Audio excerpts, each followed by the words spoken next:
Good afternoon, welcome to TV5 business lunch. ఇక మార్కెట్లు ఇవాళ కూడా నష్టాన్ని కొనసాగిస్తున్నాయి. ప్రస్తుతం Sensex around 160 point and Nifty around 50 points నష్టాల్లో ట్రేడ్ అవుతున్నాయి. అండ్ బ్రెడ్ చూసుకున్నట్లయితే కూడా ప్రస్తుతానికి నెగిటివ్ గానే కనిపిస్తుంది. ఆల్మోస్ట్ 1:2 గా కనబడుతుంది. అరౌండ్ 490 స్టాక్స్ అడ్వాన్సెస్ లో ఉంటాయండి. మోర్ దెన్ 850 స్టాక్స్ డిక్లైన్స్ లో కనబడుతున్నాయి. ఇక మనం నిఫ్టీ 50 ప్యాక్ లో ఉన్న స్టాక్స్ వైజ్ గా చూసుకున్నట్లయితే ఇవాళ ఐడిఎఫ్సి టాప్ లూజర్ గా కనిపిస్తోంది. ఆల్మోస్ట్ మోర్ దెన్ 3.3% నష్టపోతూ ₹127.95 వద్ద ట్రేడ్ అవుతుంది. అండ్ నెక్స్ట్ టాటా మోటార్స్ కూడా మోర్ దెన్ 3% నష్టపోతోంది. అండ్ సేల్ కూడా అరౌండ్ 3%, అరౌండ్ 2.93% ప్రస్తుతానికి నష్టపోతుంది. And Sterlite, Infosys, Hindustan Unilever, Tata Steel అన్ని స్టాక్స్ కూడా 2% ఆర్ మోర్ దెన్ 2% నష్టపోతున్నాయి. లాభాల్లో ఉన్న స్టాక్స్ విషయానికి వచ్చినట్లయితే BHEL ఆల్మోస్ట్ 2.4% లాభాల్లో ట్రేడ్ అవుతుంది ప్రస్తుతానికి. తర్వాత టాటా పవర్ అండ్ ఆర్కామ్, భారతీ ఎయిర్టెల్ లాంటి స్టాక్స్ కూడా లాభాల్లో ట్రేడ్ అవుతున్నాయి. ఇంకా మనం సెక్టర్ వైజ్ గా చూసుకున్నట్లయితే ముందుగా ఐటీ సెక్టర్ అన్నిటికంటే ఎక్కువగా నష్టపోతుంది. ఆల్మోస్ట్ 1.7% ఈ సెక్టర్ నష్టపోతూ కనిపిస్తుంది. తర్వాత మెటల్ అండ్ ఆటో కూడా ఆల్మోస్ట్ 1.3, 1.5% నష్టపోతున్నాయి. అండ్ జస్ట్ పవర్ సెక్టర్ మాత్రం కాస్త లాభాల్లో కనబడుతుంది, స్వల్ప లాభాల్లో కనబడుతుంది. అండ్ ఇంకో విషయం గమనించినట్లయితే మనం ఇండెక్స్ స్టాక్స్ ఎక్కువగా నష్టపోతున్నాయి comparing to mid cap and small cap. Index stocks 1.05% నష్టపోతూ ఉంటాయి. స్మాల్ క్యాప్ మాత్రం జస్ట్ 0.3% నష్టపోతుంది. ఇది ప్రస్తుతం మార్కెట్ ఉన్న సిచ్యువేషన్. సో మనతో పాటు బాలా గారు, సుందర్ గారు, అలాగే రమేష్ గారు ఉన్నారు. So very good afternoon. So Bala garu, ప్రస్తుతం మార్కెట్ చూసినట్లయితే ఎక్కువగా ఇండెక్స్ స్టాక్స్ నష్టపోతున్నాయి. Any reason for this? Basically అవి పెరిగాయి కాబట్టి, అంటే ఇండెక్స్ వైజ్ కూడా మనం లాస్ట్ 1 month లో చూసుకుంటే అబౌట్ 4750, 4800 నుంచి 5350 దాకా వెళ్ళింది కాబట్టి ఇండెక్స్ స్టాక్స్ లో సెల్లింగ్ కూడా వస్తుందండి. ఎందుకంటే position traders definitely profit book చేస్తారు. అండ్ అందులో మనకి రిజల్ట్ సీజన్ ప్లస్ ఈ రోజు కొద్దిగా క్రూషియల్ డెసిషన్స్ కూడా G20 మీట్ ఒకటి స్టార్ట్ అవుతుంది ఈవినింగ్. అండ్ గ్రీక్ సంక్షోభానికి అండ్ యూరోపియన్ ఫైనాన్షియల్ మెస్ కి ఒక రెఫరెండం రిజల్ట్స్ వచ్చేదాకా కూడా ఈ అనిశ్చితి అనేది ఇలాగే నెలకొని ఉంటుందండి. So for some more time to come ఇది ట్రేడింగ్ జోన్ లో ప్లస్ నెగిటివ్ బయాస్ తోనే ఎక్కువగా ఉండే ఛాన్స్ కనిపిస్తుంది.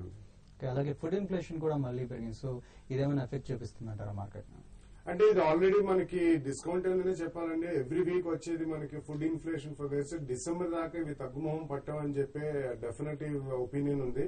ఎందుకంటే బేస్ ఎఫెక్ట్ మీద అది లిటరలీ ఫుడ్ ఇన్ఫ్లేషన్ డిసెంబర్ తర్వాత తగ్గుతుందని కాదు, కొద్దిగా మనకి ఖరీఫ్ క్రాప్ అరైవల్స్ అవి ఒకటి వస్తాయి. So some gradual deceleration in inflation ఒకటి చూడొచ్చు. అండ్ సెకండ్లీ బేస్ ఎఫెక్ట్ మీద మనకి ఈవెన్ స్టాటిస్టికల్ ఫిగర్స్ కూడా కొద్దిగా కిందికి వెళ్తాయి ఇన్ఫ్లేషన్ పరంగా అని చెప్పి డిసెంబర్ తర్వాతనే అవుతుంది. ఈ లోపల మాత్రం nobody is expecting inflation to come down. ఈ లోపల సడన్ గా ఒకవేళ పెట్రోల్ ప్రైస్ కనుక ₹1.82 క్లోజ్ టు ₹2 పెంచితే డెఫినెట్లీ ఇది నాన్ ఫుడ్ ఇన్ఫ్లేషన్ కూడా కొద్దిగా మళ్ళీ పెరిగే అవకాశం ఉంది. కానీ డిసెంబర్ తర్వాతనే మనకి బేస్ ఎఫెక్ట్ వస్తుంది కాబట్టి అప్పటిదాకా ఇన్ఫ్లేషన్ ఫిగర్స్ పెద్దగా మార్కెట్ లో అంత ప్రభావితం చూపించాలి. ఓకే, సో సుందర్ గారు, సో వరుసగా మార్కెట్లు నష్టపోతున్నాయి వరుస ట్రేడింగ్ సెషన్స్ లో. సో టెక్నికల్ గా ఎటు వెళ్తుంది మార్కెట్? టెక్నికల్ గా చూస్తే కనుక overall short term trend, major trend ఇంకా అప్ లోనే ఉందండి. మనం లాస్ట్ 3 రోజులుగా చూస్తున్నదేమో ఒక technical pull back reaction, correction తప్ప కానీ ట్రెండ్ రివర్స్ ఏం కనిపించలేదు. పైగా మార్కెట్ 54 నుంచి 5200 దగ్గరికి నిన్న వచ్చి రికవరీ రావడం జరిగింది. ఇవాళ కూడా దానిపైన ట్రేడ్ అవుతుంది. ఇవాళ రేపు చాలా కీలకం అనమాట నెక్స్ట్ వీక్ మార్కెట్ ట్రెండ్ కోసం. ఇవాళ రేపు మటుకు ఏమాత్రం 52 పైన కనుక నిలబడి క్లోజ్ అయిందంటే కనుక ట్రెండ్ స్ట్రాంగ్ గానే ఉందని చెప్పొచ్చు. అప్పుడు నెక్స్ట్ వీక్ ఒక ర్యాలీ 55 దాకా వెళ్లే అవకాశం ఉంది. ఒకవేళ ఇవాళ కనుక సెకండ్ డే ఇవాళ పరీక్షిస్తుంది 52 కిందే కనుక క్లోజ్ అయ్యి రేపు కూడా 52 కిందే కనుక స్టార్ట్ అయిందంటే కనుక మార్కెట్ లో ఒక కరెక్షన్ స్టార్ట్ అయిందని చెప్పొచ్చు. సో కాబట్టి ఈ నేపథ్యంలో షార్ట్ టర్మ్ ట్రేడర్స్ 52 దగ్గర కనుక ఇవాళ రేపు నిలబడితే బై పొజిషన్ తీసుకుని 52 కింద ఎంబడే కొంచెం క్లోజింగ్ బేసిస్ మీద స్టాప్ లాస్ పెట్టుకోవాలన్నమాట. సో దీనివల్ల పెద్ద రిస్క్ ఏం లేదు. కానీ 5200 కింద కనుక క్లోజ్ అవుతే మటుకు షార్ట్ టర్మ్ లాంగ్ ఉన్న వాళ్ళ మటుకు కొంచెం కాషియస్ గా ఉంటే మంచిది, ఒక రౌండ్ ఎగ్జిట్ అవడం మంచిది. సో 5200 కింద క్లోజ్ అవుతే షార్ట్ పొజిషన్ కొంచెం కాషియస్ గా అటెంప్ట్ చేయొచ్చు. సో మార్కెట్ ఇంకా ఇవాళ రేపు కన్సాలిడేషన్ 52 పైన ఉందంటే కనుక పాజిటివ్ అని చెప్పొచ్చు. ఓకే, సో నెక్స్ట్ రమేష్ గారు, ఇవాళ బంగారం, వెండి ధరలు కాస్త స్వల్పంగా తగ్గినట్టున్నాయి. సో మిగతా కమోడిటీస్ విషయాలు ఎలా ఉన్నాయి? బంగారం అండ్ సిల్వర్ గురించి కానీ చెప్పాలంటే ఫస్ట్ ఆఫ్ ఆల్ ఇవి నిన్న కొంత ఓపెనింగ్ పాజిటివ్ గా ఉన్నప్పటికీ ఆ తర్వాత FOMC మీట్ తర్వాత ఎలాంటి మార్పులు లేవు అని వచ్చినటువంటి సంకేతాలతో కొంత కరెక్షన్ రావడం జరిగింది. అయితే స్వల్పంగా ఓపెనింగ్ ప్రైస్ దగ్గర క్లోజ్ కావడం నిన్న చూసాము. అదేవిధంగా ఈ రోజు కూడా ఓపెనింగ్ కొంత గోల్డ్ ఒక 20 పాయింట్స్ ప్లస్ గా ఉన్నప్పటికీ సిల్వర్ ఆల్మోస్ట్ 600 పాయింట్స్ కొంత కరెక్ట్ కావడం జరిగింది. అయితే ఇది రేంజ్ బౌండ్ ట్రేడింగ్ గానే మనం పరిగణించాల్సి వస్తుంది. ఆల్మోస్ట్ గోల్డ్ కనుక చూసుకున్నట్లయితే అరౌండ్ 27,400 నుంచి 27,800 రేంజ్ లోను, అదేవిధంగా సిల్వర్ కనుక చూసుకున్నట్లయితే 55,000 నుంచి 56,500 రేంజ్ లోనే ట్రేడ్ అయ్యే అవకాశాలు మనకు కనిపిస్తున్నాయి. ఇక ఎనర్జీ సెక్టర్ కి వస్తే క్రూడ్ ఆయిల్ గా చూసినట్లయితే నిన్న మనం డేటా తర్వాత కొంత కరెక్షన్ రావడం జరిగింది. ఆల్మోస్ట్ ఇది 4544 దగ్గర నుంచి 4455 వరకు, అంటే 4455 వరకు కరెక్ట్ అయ్యే ఛాన్సెస్ ఉన్నాయి. ఆ రేంజ్ నుంచి కొంత సపోర్ట్ తీసుకునే అవకాశాలు కనిపిస్తున్నాయి. ఇక బేస్ మెటల్స్ విషయానికి వస్తే కనుక కాపర్ అంతర్జాతీయంగా వచ్చినటువంటి వార్తలతో కొంత ఎకానమీ స్లో డౌన్ మరలా ఫర్దర్ గా ఉంది. అండ్ నెక్స్ట్ ఇటలీ కూడా కొంత మరలా ఇటలీ కూడా న్యూస్ వచ్చే అవకాశం ఉందన్న వార్తలతో కొంత బేస్ మెటల్స్ ప్యాక్ లో కొంత డౌన్ సైడ్ చూస్తున్నాము. అయితే ఈ రోజు కాపర్ గాని చూసినట్లయితే అరౌండ్ 377 దగ్గర సపోర్ట్ వచ్చే అవకాశాలు కనిపిస్తున్నాయి.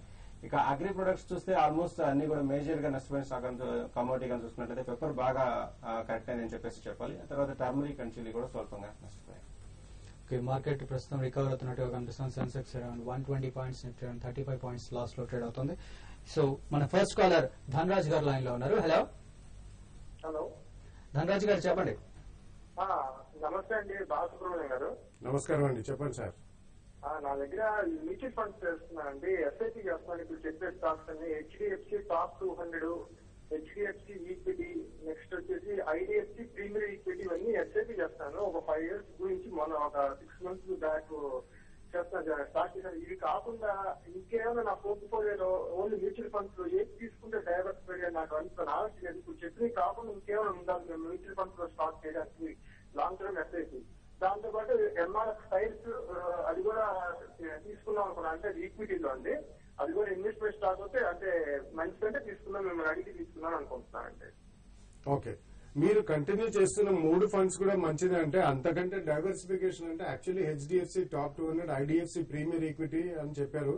Actually it covers almost the entire gamut. అంటే మీకు స్పెషలైజేషన్ అంటే thematic funds కొనాలండి.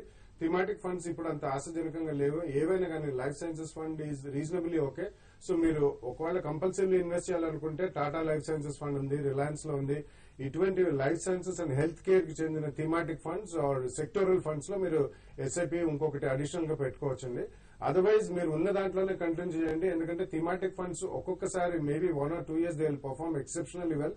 But 5 to 10 years period తీసుకుంటే మాత్రం definitely they cannot even beat pure vanilla funds అన్నమాట. సో ఉన్నది కంటిన్యూ చేసి అడిషనల్ గా మీరు పెట్టాలనుకుంటే లైఫ్ సైన్సెస్ ఫండ్ లో మాత్రం ఒక దాంట్లో మీరు ఇన్వెస్ట్ చేయొచ్చు. పోస్ట్ డిసెంబర్ మీకు పబ్లిక్ సెక్టర్ బ్యాంక్స్ అన్నిటికీ నాన్ పర్ఫార్మింగ్ అసోసియేట్స్ ప్రొవిజనింగ్ ఎక్కువ ఉంటుంది కాబట్టి దాని తర్వాత ఎక్స్క్లూజివ్ బ్యాంకింగ్ ఫండ్ లో కావాలంటే కూడా మీరు పెట్టుకోవచ్చండి. ఎంఆర్ఎఫ్ మాత్రం మీరు ఎవ్రీ డిక్లైన్ లో it's by and fundamental it's very strong stock, చాలా లో లిక్విడిటీ ఉన్న స్టాక్ కాబట్టి ఎక్కడైనా మీకు ఒక 5 to 6% బ్రేక్స్ వచ్చినప్పుడు 5 to 6% నెగిటివ్ గా ట్రేడ్ అయినప్పుడు అది కొనండి. ఎందుకంటే అది మూవ్మెంట్స్ కూడా 300 to 500 రూపీస్ ఒక్కొక్క రోజు మూవ్మెంట్స్ ఉంటాయి కాబట్టి fundamentally very strong stock. Every decline is a buy. Okay, next caller Guntur నుంచి రవి గారు లైన్ లో ఉన్నారు. హలో నమస్తే అండి, చెప్పండి. నేను ప్రతి నెల ఎఫ్ఐఎంఎస్ లో 1000 రూపాయలు ఫిక్స్ చేస్తున్నానండి. రవి గారు మళ్ళీ ఒకసారి చెప్తారా? నేను ప్రతి నెల ఎస్బీఐ మ్యూచువల్ ఫండ్స్ లో 1000 రూపాయలు ఫిక్స్ చేస్తున్నానండి ఎస్ఐబి.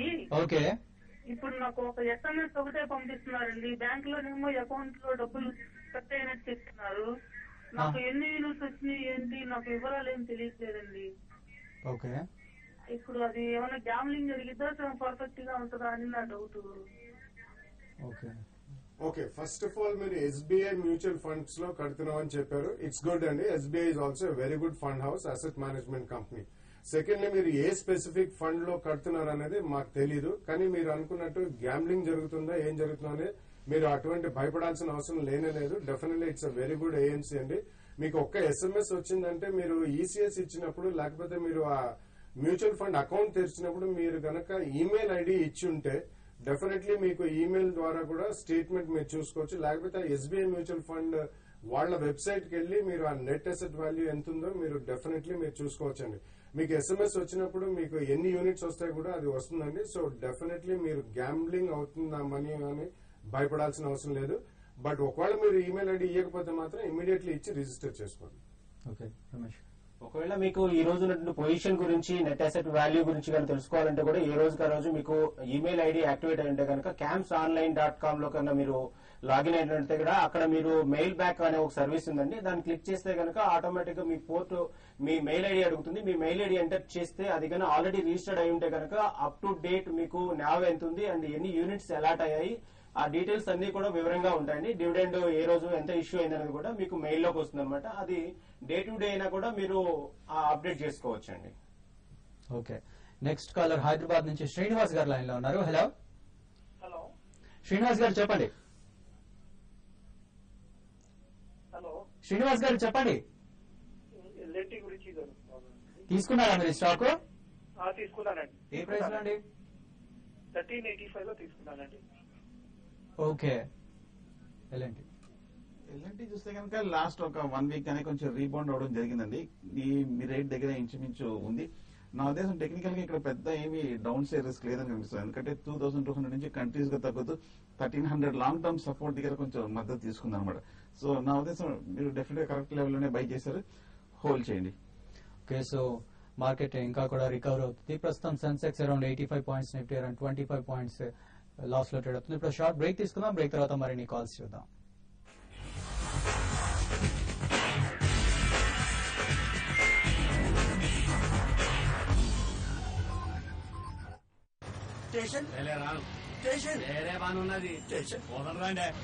జాతిలో మంట కూల్ ఇట్ విత్ జెనుసిల్.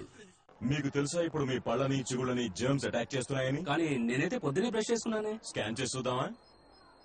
ఇది జర్మ్ బిల్డప్. ఓ నో, చిగుళ్ళ ప్రాబ్లం కి మెయిన్ కారణం. అయితే ఇప్పుడు యూజ్ కోల్గేట్ టోటల్. ఇది జర్మ్ బిల్డప్ తో 12 గంటల వరకు పోరాడుతుంది, ఇంకా చిగుళ్ళ ప్రాబ్లం ని తగ్గిస్తుంది. అయితే మీరు కోల్గేట్ టోటల్ ని యూజ్ చేస్తున్నారా? ఎస్. రండి చూద్దాం. లెస్ జర్మ్స్, ఇంకా ఆరోగ్యవంతమైన చిగుళ్ళు. కోల్గేట్ టోటల్ జర్మ్ బిల్డప్ నుండి ఇస్తుంది 12 గంటల వరకు సంరక్షణ. ఏం ట్రాఫిక్ ఈ వారంలో ఇది 4వ సారి. కాకరకాయ పచ్చడి, కాకరకాయ పులుసు. చందనపు పరిమళంతో కూడిన కొత్త జెట్ ఇప్పుడు మరింత శక్తివంతమైంది. కొత్త జెట్ చందన్ ఒక్క పీల్పుతో మీరు ఊరట చెందుతారు. అపురూప స్వర్గ సీమ కలు పాప చెమ్మ చిరునామ అనుభూతి జ్ఞాపకాల హరివే తోరణమా నిజమయే స్వప్నమా భవితకే బంధమా శతవ సంతాన శుభమా సాకారమా మనై జగతికే అరుదైన బహుమాన సురభోగ యోగ బలమే రాజీవ్ స్వగృహ రాజీవ్ స్వగృహ, మధురానుభూతుల మరో ప్రపంచం.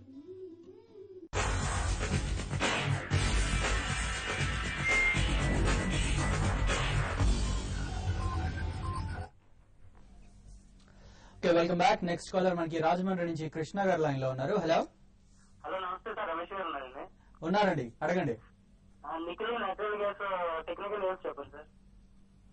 నిఖిల్ గారు చూసుకున్నట్లయితే 918 ప్రజెంట్ ట్రేడ్ అవుతుందండి. ఇది ట్రెండ్ కానీ చూసుకున్నట్లయితే 908 to 937 రేంజ్ ఉందన్నమాట. ఇప్పుడు ఉన్న పరిస్థితుల్లో అయితే కనుక మీరు బై చేసుకోవచ్చు. అండ్ 908 to 918 రేంజ్ లో కనుక బై చేసుకుంటే 900 స్టాప్ లాస్ పెట్టుకుంటే కనుక 937 వరకు వచ్చే అవకాశాలు ఉన్నాయండి. ఓకే, సో నెక్స్ట్ పాలకొల్లు నుంచి కాలర్ రెడీగా ఉన్నారు. హలో నమస్తే అండి, చెప్పండి. ఈ రేట్ లో దివి స్లాబ్ తీసుకొచ్చా? దివి స్లాబ్, దివి స్లాబ్ ల్యాంక్ ఇన్ఫ్రా. ఎంత కాలం కోసం అండి? సంవత్సరం, 1 year. ఓకే, 1 year కోసం.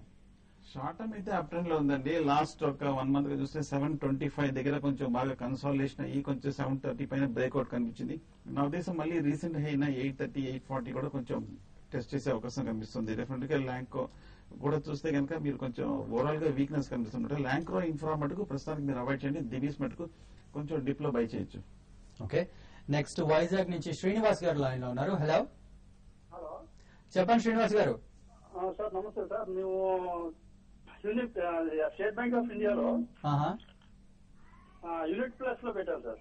ఓకే, చైల్డ్ ప్లాన్ లో. అయితే మేము కట్టేది 46,000 ఉంది సార్, ప్రెసెంట్ మేము కట్టాము. ఓకే, మాకు స్టేట్మెంట్ మట్టుగా మాకు 36,000 38,000 రెవెన్యూ చూపిస్తున్నారు సార్, లాస్ట్ చూపిస్తున్నారు సార్. ఓకే, ఇది ఉంచుకోవచ్చా ఏంటా హ్యాండిల్ చేసుకోవచ్చా అని అడగబోతున్నాం so okay. Yeah, ULIPs definitely అండి. లాస్ట్ 3-4 years లో యూలిప్స్ లో ఎవరైనా స్టార్ట్ చేసినా గానీ వాళ్ళు లాసెస్ లో ఉన్నారు జనరల్లీ. ఎందుకంటే యూలిప్స్ లో లాస్ట్ 2 years బ్యాకే కమిషన్స్ అవన్నీ బాగా తగ్గించడం జరిగింది. అంతకు ముందు అప్ ఫ్రంట్ మీరు పెట్టిన డబ్బుల్లో భారీగా కమిషన్స్ రూపేణానే అక్కడ పోవడం జరిగింది. సో ఇప్పుడు అది కంటిన్యూ చేయొచ్చా లేదా అంటే, యాక్చువల్లీ మీకు లాంగ్ టర్మ్ లో క్యాపిటల్ అప్రిసియేషన్ కావాలంటే యూనిట్స్ కంటే ఆర్ యూలిప్స్ కంటే best equity based mutual funds అండి. సో మీరు ఇప్పుడు ఉన్న కార్పొరేట్స్ కొద్దిగా సైజబుల్ కార్పొరేట్స్ అయితే మాత్రం అందులోంచి విత్డ్రా చేసి, లేకపోతే అందులోంచి షిఫ్ట్ ఓవర్ కూడా చేయొచ్చండి. అంటే ఇది యూలిప్స్ కాబట్టి మీరు ఏఎంసీలోకి మారడం కష్టం. I would request you to please put it in pure equity based mutual funds. SBI కూడా మంచి asset management company, but HDFC, Franklin Templeton, Reliance, ICICI Prudential ఇటువంటి వాటిల్లో మంచి స్కీమ్స్ ఉన్నాయి. సో మీరు మనీ విత్డ్రా చేసి సిస్టమాటిక్ ఇన్వెస్ట్మెంట్ ప్లాన్ ప్రకారం one time investment చేయొద్దు. యూలిప్స్ లాగా సంవత్సరానికి ఒకసారి కాకుండా మంత్లీ మీరు కట్టుకుంటూ వెళ్తే మీకు డెఫినెట్లీ మంచి రిటర్న్స్ ఉంటాయండి. ఓకే, నెక్స్ట్ కాలర్ నర్సరావుపేట నుంచి ఉన్నారు వెంకటేశ్వరరావు గారు. హలో. Hello sir. హలో అండి, చెప్పండి. నమస్తే సార్. ఎస్ఆర్ షిప్పింగ్ షేర్లు నేను ఒక 100 ఉన్నాయి సార్ నా దగ్గర. ఏ ప్రైస్ లో అండి? ₹7 మీద కొన్నాను సార్ 2000 సంవత్సరంలో.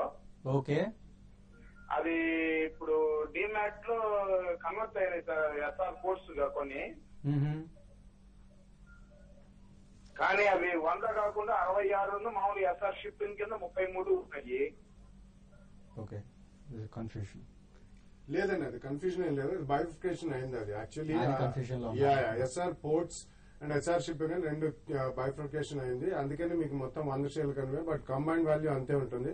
SR Ports has been doing well అండి. Essar Shipping is been languishing. So మీరు ఒకవేళ అమ్ముకోవాలంటే సెపరేట్ గా రెండు విడివిడిగా కూడా అమ్ముకోవచ్చండి. ఇన్ మై ఒపీనియన్ మీరు ఎస్ఆర్ పోర్ట్స్ ఉంచుకుని ఎస్ఆర్ షిప్పింగ్ అమ్మితే మంచిదండి.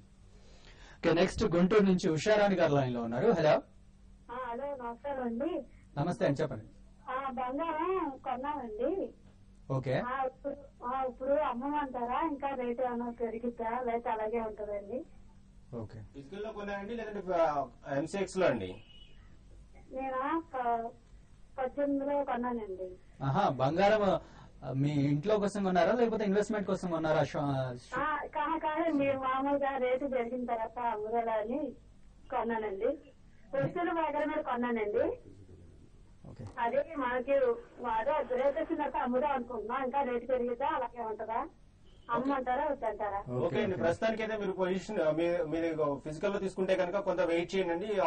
ఆల్మోస్ట్ December 25th వరకు వెయిట్ చేయొచ్చు. And most of the time ఏమంటే October to December వరకు కొంత గోల్డ్ అప్ సైడ్ ఉంటుంది అనమాట. అయితే ఏంటంటే ఇంటర్నేషనల్ ఫ్యాక్టర్స్ వల్ల అప్ అండ్ డౌన్స్ ఉన్నప్పటికీ కూడా ఓవరాల్ గా చూసుకున్నట్లయితే మీకు డిసెంబర్ కల్లా బెస్ట్ రిటర్న్స్ రావడానికి అవకాశాలు ఉన్నాయి. కాబట్టి మీరు పొజిషన్ హోల్డ్ చేసుకోండి అండి. ఓకే, నెక్స్ట్ రాజారావు గారు లైన్ లో ఉన్నారు. Hello. Good afternoon sir. Good afternoon అండి. సార్, లాంగ్ టర్మ్ లో నాకు బ్యాంకింగ్ స్టాక్స్ కొంచెం సలహా ఇస్తారు సార్. నేను అనుకుంటున్నాను Andhra Bank, Allahabad Bank, Syndicate Bank మూడిట్లో దేంట్లో ఇన్వెస్ట్ చేయమంటారు? ఒక 5 years వరకు నేను ఉంచుకోగలను sir. Okay, long term bank. Yeah, it's a good idea అండి. But just wait till December quarter results వచ్చేదాకా. అంటే ఆంధ్ర బ్యాంక్ రిజల్ట్స్ నుంచి వచ్చే నాన్ పర్ఫార్మింగ్ అసెట్స్ ప్రొవిజనింగ్ చాలా భారీగా అయింది. అందుకనే ఆ స్టాక్ కూడా అంత పర్ఫార్మ్ చేయట్లేదండి. Allahabad Bank has been reasonably okay. మీరు Syndicate Bank, Allahabad Bank, Andhra Bank అన్నారు. మొత్తం పబ్లిక్ సెక్టర్ బ్యాంక్స్ కాకుండా at least 1 or 2 private sector banks కూడా కన్సిడర్ చేయండి ఇన్ ద పోర్ట్ఫోలియో. చాలా మంచి బ్యాంక్స్ ఉన్నాయి ప్రైవేట్ సెక్టర్ బ్యాంక్స్ కూడా, చిన్న చిన్న banks, and they have capital expansion programs కూడా ఉన్నాయి కాబట్టి definitely they will do well. అలాగే Yes Bank, IndusInd Bank, City Union Bank, South Indian Bank ఇట్లాంటి దాంట్లో 1 or 2 stocks and 1 or 2 stocks, Allahabad Bank and maybe Syndicate Bank you can buy. Andhra Bank just wait for 1 or 2 more quarters అండి. Provisioning ఎక్కడ పెరుగుతుందో ఆ stocks అంత తొందరగా రాణించే అవకాశం లేదు, మళ్ళీ పర్ఫార్మ్ అయ్యే అవకాశం లేదు. కాబట్టి wait till December quarter results for public sector banks. Private sector banks మాత్రం you can straight away start buying. Okay, next East Godavari నుంచి సతీష్ గారు లైన్ లో ఉన్నారు. హలో. నమస్కారం మాధవ్ గారా. నమస్కారం అండి, చెప్పండి. వరుణ్ ఇండస్ట్రీ తీసుకొచ్చండి రేట్లా? ఏంటండి? వరుణ్ ఇండస్ట్రీస్ అండి. వరుణ్ ఇండస్ట్రీస్. ఓకే, తీసుకున్నారా? తీసుకుందామనండి. ఓకే, ఎంత టైం కోసం అండి? 1 year అండి. 1 year కోసం. Basically it's a mid cap decent stock అండి. ఇప్పుడు మెటల్స్ ప్యాక్ అంతా పరుగుతోంది కాబట్టి వీళ్ళు మెటల్స్ ప్యాక్ తో కొద్దిగా యుటెన్సిల్స్ ఇవన్నీ కూడా చేస్తారు. సో నెక్స్ట్ 2-3 క్వార్టర్ రిజల్ట్స్ గురించి చూడండి. అండ్ అది ఒక డొమెస్టిక్ కన్సంప్షన్ స్టోరీ కింద కూడా క్వాలిఫై చేయొచ్చు కాబట్టి ఆల్రెడీ కొనంటే మాత్రం కరెంట్లీ హోల్డ్ చేయండి. నెక్స్ట్ 1 or 2 క్వార్టర్ రిజల్ట్స్ ఆశాజనకంగా ఉంటే you can continue to hold it for some more time. But మీకు ఎక్కడైనా కానీ 20-25% గెయిన్స్ కనిపిస్తే మాత్రం డెఫినెట్లీ కొద్దిగా క్వాంటిటీ మొత్తం ఒక్కసారి కాకపోయినా కొద్దిగా మాత్రం ప్రాఫిట్స్ బుక్ చేయండి. ఓకే, నెక్స్ట్ కాలర్ కర్నూలు నుంచి ఉన్నారు. హలో హలో చెప్పండి. ఇండస్ఇండ్ బ్యాంక్ సార్ 288 లో బై చేస్తున్నాము. ఓకే, అది 309 అయ్యి ఉంది. అది వచ్చే ఛాన్స్ ఉంది మా రేట్ ఏమన్నా. ఓకే, ఇండస్ఇండ్ బ్యాంక్ చూస్తే కనుక ఓవరాల్ గా చాలా స్ట్రాంగ్ గా ఉందండి. లాస్ట్ 1 వీక్ గా చూస్తే కనుక షార్ట్ టర్మ్ లో 240 నుంచి 280 వరకు పెరగడం జరిగింది అనమాట. మార్కెట్ ఏమాత్రం ఇక్కడ స్టెబిలైజ్ అవుతే కనుక ఇమీడియట్ గా మీరు రీసెంట్ హై అయిన 305, 310 వరకు వచ్చే అవకాశం ఉంది. అక్కడ లాంగ్ టర్మ్ రెసిస్టెన్స్ ఉంది. 305 పైన 1 or 2 సెషన్స్ క్లోజ్ అవుతే కనుక 340 వరకు వెళ్ళే అవకాశం ఉంది. ట్రెండ్ బులిష్ గా అనేది హోల్డ్ చేయండి IndusInd bank. Okay, next Kakinada నుంచి సూర్యప్రకాష్ గారు లైన్ లో ఉన్నారు. Hello hello sir. సూర్యప్రకాష్ గారు చెప్పండి. సార్ నేను నిఖిల్ బై చేశాను సార్ 958లో. ఓకే సార్ దాని గురించి తగ్గింది సార్ రేటు. అది ఎగ్జిట్ అవ్వమంటారా వెయిట్ చేయమంటారా? నిఖిల్ గారు చూసినట్లయితే ఇంటర్డేలో 900 దగ్గర బాగా సపోర్ట్ ఉందండి. 908 రేంజ్ నుంచి మరలా ఒకసారి రివర్స్ వచ్చే ఛాన్సెస్ ఎక్కువగా కనిపిస్తున్నాయి. 937 వరకు ఇంటర్డేలో వచ్చే ఛాన్సెస్ కనిపిస్తున్నాయి అనమాట. ఆ రేంజ్ కి వచ్చినప్పుడు ఒకసారి మీరు ఎగ్జిట్ అయ్యే ప్రయత్నం చేయండి. ఓకే, నెక్స్ట్ హైదరాబాద్ నుంచి వెంకటేష్ గారు లైన్ లో ఉన్నారు. హలో హలో వెంకటేష్ గారు చెప్పండి. నా పేరు వెంకటేష్ అండి. చెప్పండి. నేను ఎస్బీఐ మ్యూచువల్ ఫండ్స్ లో ఇన్వెస్ట్ చేద్దాం అనుకుంటున్నాను monthly. Sorry, SBI mutual funds లో ఓకే ఇన్వెస్ట్ చేద్దాం అనుకుంటున్నాను. ఓకే, అయితే మ్యూచువల్ ఫండ్స్ కంటే ఈక్విటీస్ లో ఇన్వెస్ట్ చేయడం బెటర్ అంటారా, లేకపోతే మ్యూచువల్ ఫండ్స్ లో ఇన్వెస్ట్ చేయడం బెటర్ అంటారా? అంటే మీకు ఇంతకు ముందు ఏమైనా ఎక్స్పీరియన్స్ ఉందా అండి ఈక్విటీస్ స్టాక్ మార్కెట్ గురించి? లేదండి. కొత్తగా ఇన్వెస్ట్ చేయాలనుకుంటున్నారు? అవునండి.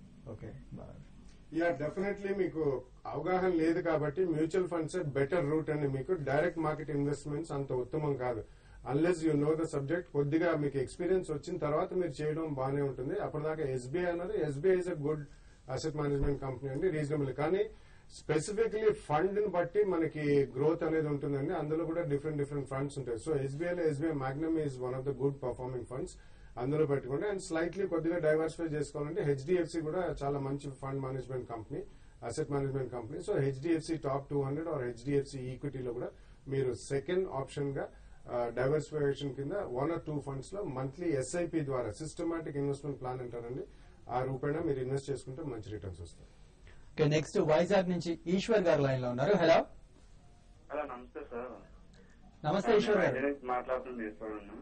సారీ, ఇందాక ఫ్యూచర్స్ లోనే 143 మీద తీసుకున్నాను సార్. ఓకే, అది ప్రెసెంట్ ఎలా ఉంటుంది? అది నవంబర్ ఫ్యూచర్స్ లో తీసుకున్నాను అనమాట. అది ప్రెసెంట్ బాగా పడింది. ఓకే, ఒకసారి దాని గురించి చెప్తారు ఎలా ఉంటుంది? షూర్ అండి. 143 అంటే లాస్ట్ వీక్ హై అనమాట. ఈ స్టాక్ లో ట్రెండ్ చూస్తే 120 నుంచి కరెక్ట్ గా 145 వెళ్ళిన తర్వాత అక్కడ హై రేట్ లో తీసుకున్నారు.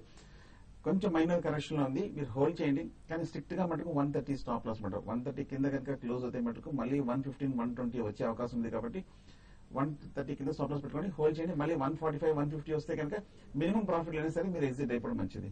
ఓకే, ఇంకా చివరిగా ట్రేడర్స్ కి ఎలాంటి సలహా ఇస్తారు? సో మార్కెట్ చూస్తే కనుక ఇంకా కొంచెం కన్సాలిడేషన్ ఉందన్నమాట. టెక్నికల్ గా చూస్తే కనుక లెవెల్స్ పెద్ద మారలేదు, ట్రెండ్ కూడా పెద్ద మారలేదు. 5200 కింద క్లోజింగ్ బేసిస్ కింద స్టాప్ లాస్ పెట్టుకొని హోల్డ్ చేయండి. లాంగ్ పొజిషన్స్ కంటిన్యూ చేయొచ్చు. సో షార్ట్ పొజిషన్స్ మటుకు 5200 కిందే తీసుకోవాలి. అప్పటి వరకు అటెంప్ట్ చేయకుండా ఉంటే మంచిది. సో మార్కెట్ చాలా వరకు రికవర్ అయింది. ప్రస్తుతం Sensex around 47 points and Nifty around 14 points loss లో ట్రేడ్ అవుతుంది. సో రమేష్ గారు, కమోడిటీస్ విషయంలో మీరు అనేది సలహా ఇస్తారు?